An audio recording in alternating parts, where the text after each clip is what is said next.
Hi,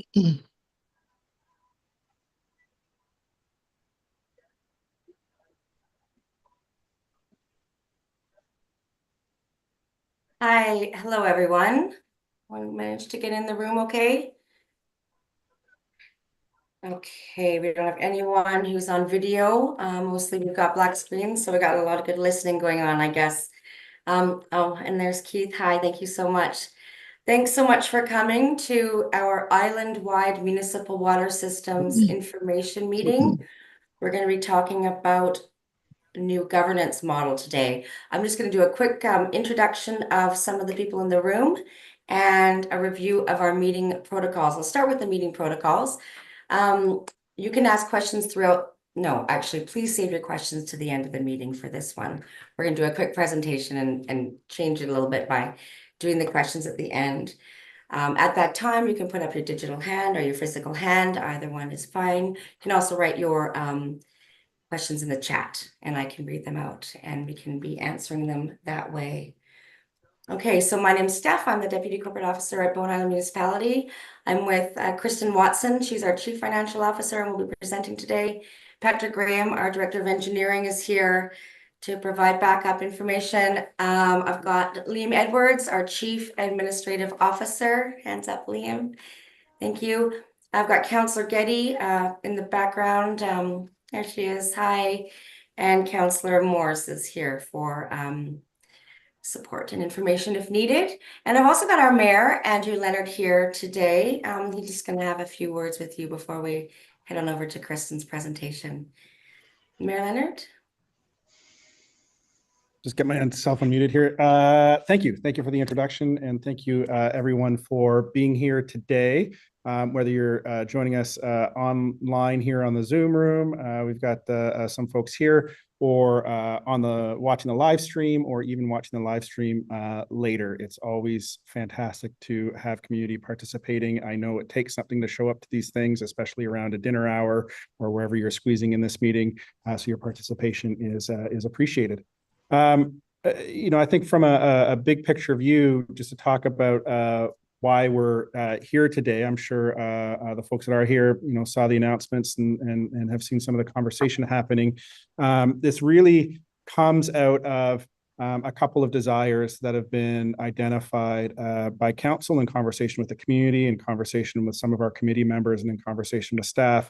And what that boils down to from council strategic point of view is that, we've identified that infrastructure on the island and resiliency in our infrastructure is a big deal. And it's something that we would like to really connect more to at the council level, and have a direct connection from council to community on these pieces. And that's really around water, around the Snug Cove sewer, around roads, around culverts.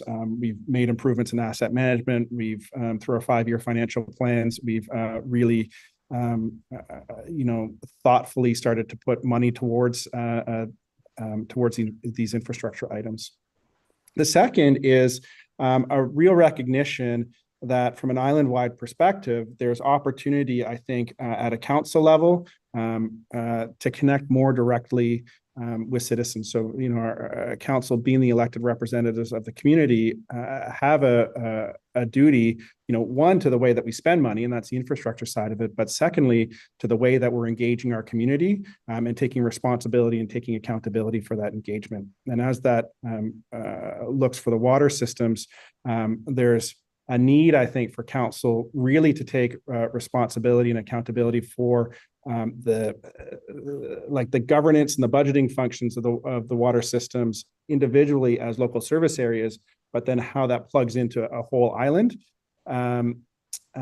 And then look for ways where we can bolster, improve, make more constructive, make more positive the interaction and the engagement that we're having in the community. And what that's look like to date with some of the benefits of the water system has been through the local expertise that we have, the local knowledge in each of those local service areas.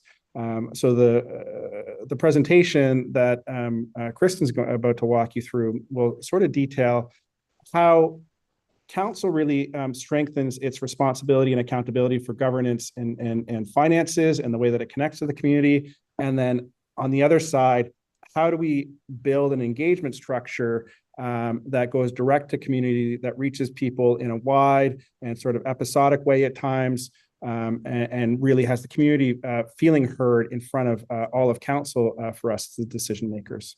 So what you'll hear tonight and see tonight is we have a presentation that staff will deliver, and then we'll stay online afterwards for questions, and you're free to ask questions of staff or questions of mayor and councilors that are here. I will do my best to represent the council point of view, and then we have councilors here as well that can represent their points of view and provide nuance as well. And with that, I'll look towards staff unless there's any points that you'd like me to cover or that I may have missed. I'll turn it over to Kristen. Thank you, Mayor. I'll just take a moment to share my screen here with you all.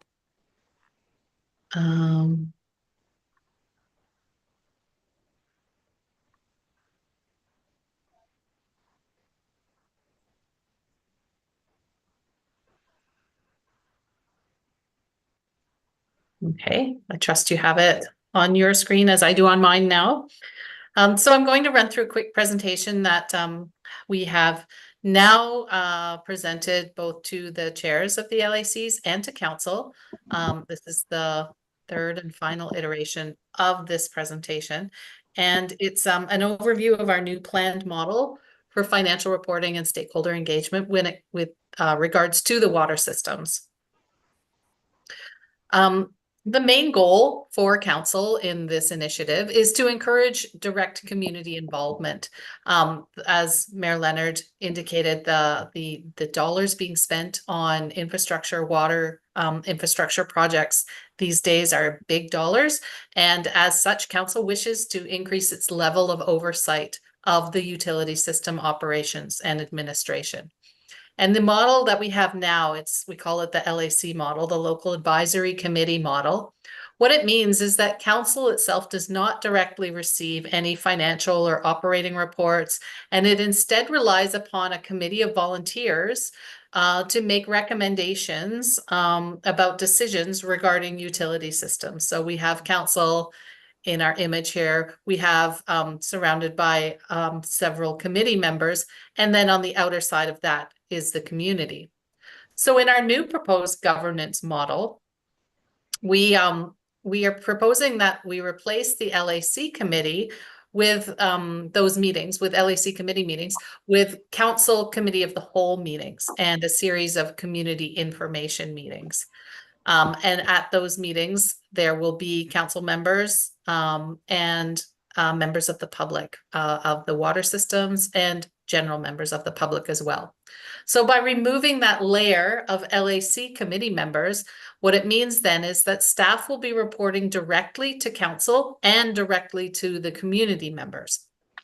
And those critical functions that we did rely on the work of the volunteer committees before, those functions of sharing information with their community members and receiving feedback from their community members and translating that information back to council through staff. It's a very inefficient way to get direct feedback from people. So those functions will be replaced with a couple of different opportunities for citizen engagement. So the first will be at an annual committee of the whole meeting where we'll be discussing the budgets directly with council and directly with any interested community members who are stakeholders in those utility budgets. Those meetings will happen in the spring during the 5-year financial plan development process. And the second opportunity will be at an annual community information meeting, which will be held in the fall. So at the budget meeting, the committee of the whole meeting with council in the spring, we'll be discussing the operating and capital budgets for each of the water systems. We'll be presenting that information directly to council, and we'll give recommendations on what optimal reserve contributions should be and what the annual user rate should be. The committee of the whole, the benefit of having this meeting in this committee of the whole structure is that it's less formal. It's open to the public. The public can address council directly with feedback and questions. And that council's going to be receiving the information firsthand for each utility system. We're no longer going to be filtering those through the recommendations of the LAC committees. And the benefit to council now is that they will have a really clear understanding of the challenges and the needs for each of the utility systems going forward. They're going to be better informed and better positioned to exercise their oversight of the utility systems by receiving this information directly. And the opportunity for the public then to give that feedback on the financial plan, on the user rates, that information will be received direct by mayor and council, either through public comments received at the committee of the whole, or it could be emailed directly to council later on down the line. There's a much longer feedback window because it'll be sent over the entire course of the 5-year financial plan development period. With regards to our planned annual community information meetings, which we will schedule for the fall, these meetings again will replace that formal committee structure with an informal community information meeting such as this one. And the structure of these community information meetings is that they encourage participation from the public. Members of the public are encouraged to attend, to ask questions directly of staff. And there also is the potential even to discuss or explore topics that weren't on that agenda. You know, if a conversation takes a natural course to a topic that wasn't included on the agenda, that's fine. In that less formal annual community information meeting structure, we can do that. Whereas in a committee structure, we really are limited to discussing things that were on the agenda. The annual community information meeting is required by an existing Bowen bylaw number 259. What we plan to do is bring it back to council in the fall in September. We are amending it a little bit because we want to enshrine requirements for those meetings. So we're going to ensure that those meetings contain the annual financial results of prior year water system operations. It will include the annual report on water quality to the Vancouver Coastal Health. It will include any updates or progress reports on the capital projects, and also we'll have the ability to discuss emerging operational issues at these community information meetings. So we plan to have at least 4 separate community information meetings in the fall. We'll be holding a West Side joint one for the residents of Bowen Bay, Blue Water Park, and King Edward Bay together. We'll hold one for the residents of Tunstall Bay. We'll hold a joint one for the residents of Cove Bay and Eagle Cliff. And we'll hold another one for the residents of Hood Point. And then as the year goes on, when there are significant capital projects underway or just operational issues that need to be discussed by the community, we will schedule additional community information meetings as they're needed. And our goal here then is to provide timely information to the community regarding ongoing capital project progress, or any loan authorization processes that are underway, or any other significant events. What this new model won't do is merge the specified areas. This new model, it will preserve the existing specified areas, and there is no planned merger with this governance proposal. So each local service area is going to continue to have its own budget and its own rate by law, and it will continue to have separate accounting for all of its revenues and expenditures and its reserve funds. So what we've done to date, we had a meeting on July 2nd with the chairs of the LACs. We had a mix of feedback. We had some positive feedback from chairs. We had a sense of cautious optimism from some of the chairs, and we did receive some negative feedback too. Some of the helpful feedback included a recommendation to establish and publish a cost allocation policy. So I thought that was a great recommendation that we can move on that one. And what we need to do in order to move this new model forward is there needs to be a repeal of bylaw 258, which establishes the committee for each of the local service areas. We need to amend bylaw 259, and that's the requirement for the community information meeting. So we want to amend that to include those specific pieces of information at each one. We need to undertake some housekeeping amendments to our letters patent. Those are our incorporating documents, which those documents provide a mechanism to discontinue the local advisory committees for all of them except for Cove Bay. So we need to include Cove Bay within this mechanism. And lastly, we need to develop these cost allocation policies that will set out the distribution of administrative and operating costs among water systems and bring that back to council for consideration. We have a timeline for implementing this new governance model. We're here today at July 18th. We started by taking this proposal first to council at the July 8th meeting. We're here today, July 18th, holding a meeting for the community that's being recorded so it can be viewed later. On September 9th, we plan to bring forward those bylaws for repeal and for amendment. And then we will be implementing our communications and engagement plan September and October. So we will start holding those new community information meetings in the fall. We're hopeful with this model that we'll achieve some expected outcomes. We believe that this new model provides the opportunity for council to reclaim oversight, its responsibility for oversight of the water utilities. That with this knowledge, armed with this knowledge, our council will be able to strengthen infrastructure and asset management. It will provide the opportunity for better information sharing among users, having those meetings at the council level. It's an opportunity for information sharing. And with that, I really am hopeful that there will be more uniformity among user rates and development of more fair policies that will be applicable across all of the water systems. It's definitely aimed to maximize the efficient use of staff time by combining some meetings. And by embedding those annual community reporting requirements into the bylaw, we expect that we will have that strengthened accountability to the users. And lastly, we are trying to encourage direct participation by all municipal water users and allowing the opportunity to receive that feedback direct without that filter going through another volunteer committee. So how to provide your feedback? Please email mayor and council at bimbc.ca directly. You can always attend a council meeting in person or by Zoom and speak at public comments.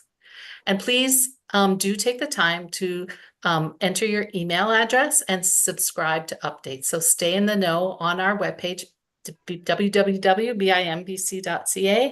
And on the homepage, please click subscribe and enter your email address and subscribe to all of the updates that interest you. And that is the end of my presentation. So I'm happy to take any questions you may have. Thank you, Kristen. I actually don't see any questions in the chat so far.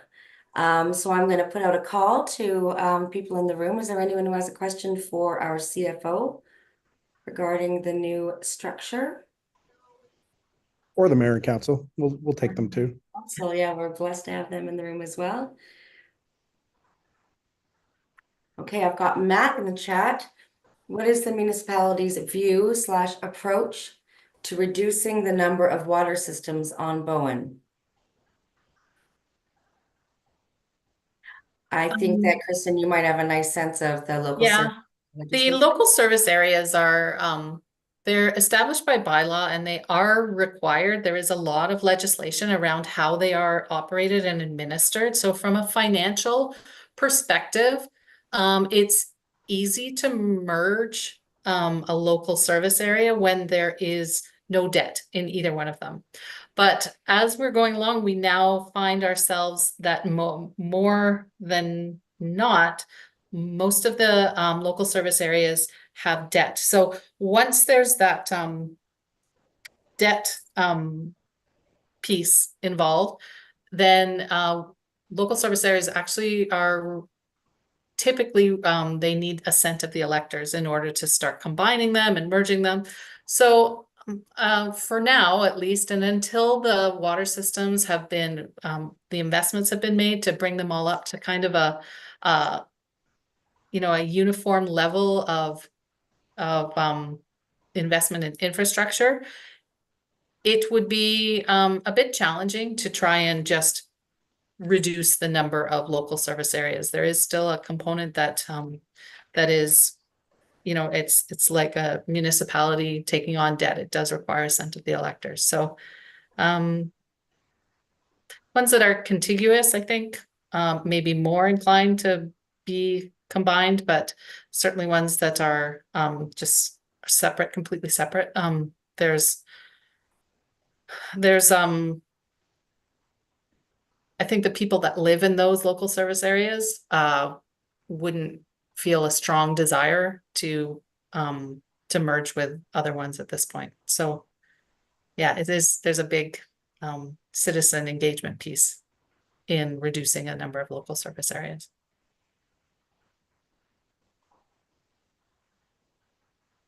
Yeah, and then just to add from council's standpoint and the discussions we're having, it's not on our radar at all to merge the systems right now. And from a public standpoint, and even myself as a resident, I would think that there would be it would be a very long-term conversation, because the question of whether to merge systems, given that all those systems come out of independent both infrastructure as well as finance and governance, also has to tie into wider questions of sustainability, climate change, water availability on the island, watershed management, which I think will be very interesting conversations for the community to have, but they're long-term conversations. Thank you, Mayor Leonard, for elaborating on that. I do have a question, like just to maybe elaborate more about debt of the water systems, Kristen, and who are they in debt to, for instance, and why are they in debt? Local service areas are operated as sort of separate entities from an accounting perspective. The municipality owns all of the infrastructure, owns all of the water systems, but they are required, and it's by legislation, we are required to account for the revenues and expenses and expenditures separately, because they are set up as local service areas. So we can't spend one local service area's money in another local services area's infrastructure. So they are very rigid and set up with strict rules around the finances. From time to time, the municipality is required to make infrastructure investments in one local service area. And if there is not sufficient reserve funds to pay for that investment, then the municipality will have to borrow to fund that infrastructure. It is not a borrowing that is spread island wide. It is a borrowing that is only shared between the members of that specific local service area. And the borrowing must be approved only by the residents in that local service area. So we do have some approved debt in Eagle Cliff to fund the connection to Cove Bay. We have approved debt in Blue Water to fund the water main upgrade. We have approved debt in Tunstall Bay to fund the construction of their water tank. And we have approved debt in Cove Bay to build the water treatment plant. So of our 7 water systems, 4 of them have debt of their own, and all of those debts are only being shared among the users of those particular water systems. Okay, thank you. I hope that was helpful. Thanks, Kristen. Does anybody else have any questions about this new model?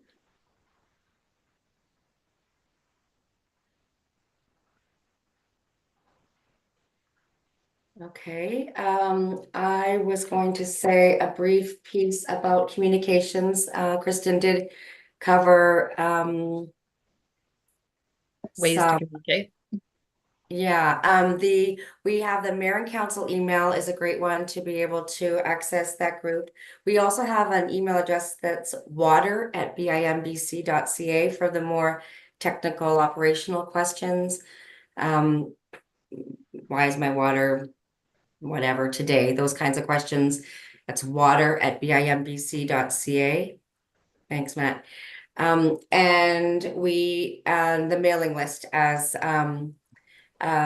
Kristen mentioned on our homepage, at the bottom of the page, click subscribed, and you will get all of the information about water in your district or any other district if you're interested in all the districts.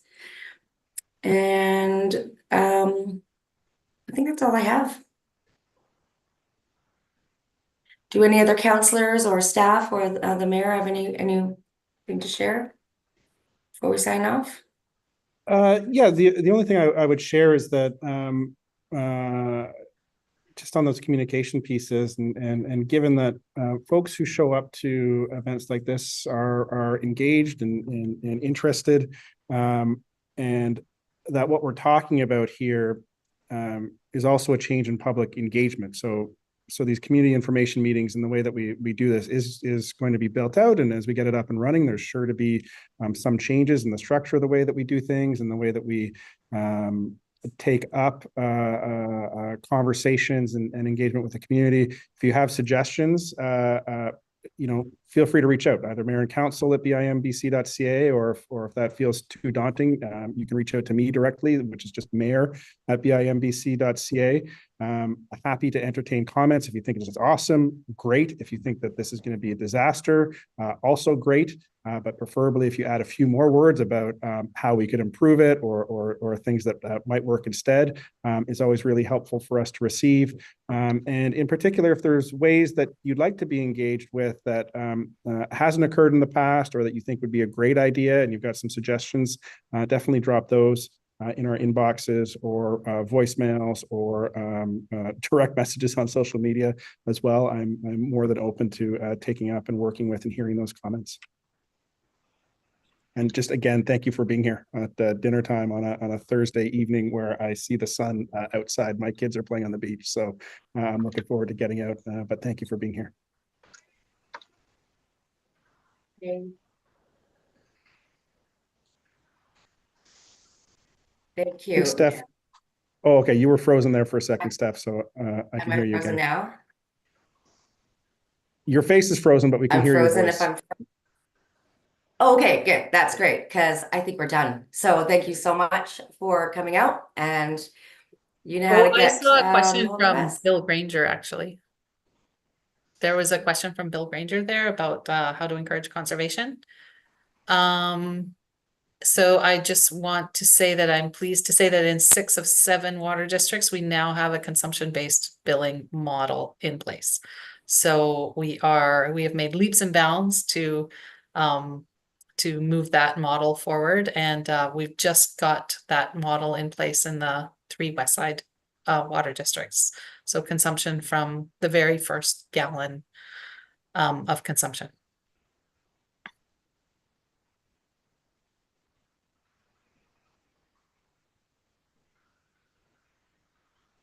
And the comment Okay. from Surya. So can you see that one?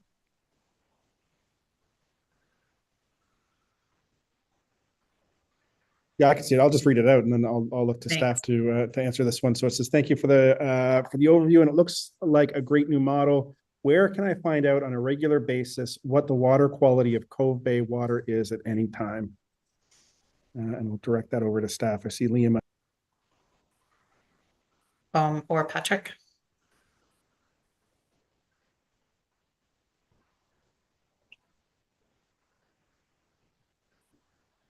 So I don't believe that we share the real-time water quality data, but we do water quality reporting to the Vancouver Coastal Health Authority. And Patrick, correct me if I'm wrong, those are annual reports, and they provide within that report, they provide fairly detailed water quality data. But if you're, yeah, I don't know if, I don't think we have real-time data available publicly. No, I mean, we could look at providing more frequent water quality information if that's something that people want. But it's not something we currently do. But to find that report, so the annual report is posted to our website on the water system webpage. So you go to our website, you could type into the search function Cove Bay water system, or you can look through try to navigate through the different drop downs to get to that page, and then you'll find the annual report there.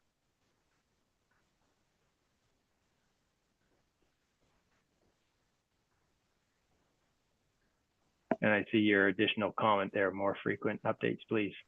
Yeah.